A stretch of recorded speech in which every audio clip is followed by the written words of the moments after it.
กองบัญชาการป้องกันศูนย์กลางกระทรวงป้องกันความสงบ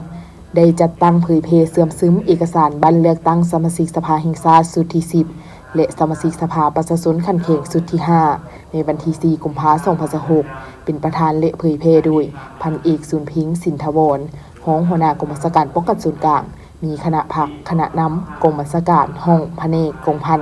โรงเรียนตลอดฮอดนายตำรวจเข้าร่วมเอกสารที่นำมาเผยแพร่เสื่อมซึมครั้งนี้ประกอบมี4เอกสารคือเอกสารเสื่อมซึมและพันขยายมติกรมการเมืองศูนย์กลางพรรคเกี่ยวกับการเพิ่มทวีการนำพาสีน้ำขององค์คณะพรรคทุกขั้นต่อการเลือกตั้งสมาชิกสภาแห่งชาติสุดที่10และสมาชิกสภาประชาชนขันแข่งสุดที่5เอกสารที่เพิ่มทวีการนำพาแนวคิดเสริมขยายสิทธิประชาธิปไตยของประชาชนลาวบรรดาเผ่า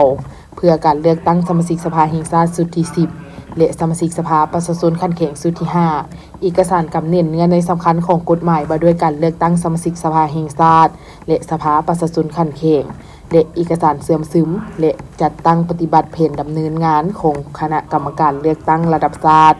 เพื่อการเลือกตั้งสมาชิกสภาแห่งชาติสุดที่10และสมาชิกสภาประชาชนขันแข่งทั่วประเทศสุดที่5การเผยแพร่เอกสารครั้งนี้เพื่อให้บรรดานายและพลตำรวจกองบัญชาการป้องกันศูนย์กลางได้เสื่อมซึมรับรู้เนื้อใน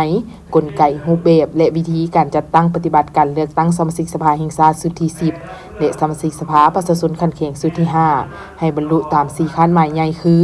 ผู้มีสิทธิเลือกตั้งทั้งหมดต้องได้ไปเลือกตั้งให้ได้100%ส่วน100การไปเลือกตั้งต้องรับประกันความถูกต้องและครบถ้วน100%ส่วน100การเลือกตั้งต้องรับประกันความโปร่งใสและยุติธรรม100%ส่วน100การเลือกตั้งต้องรับประกันความสงบและความเป็นระเบียบเรียบร้อยให้ได้100%ส่วน100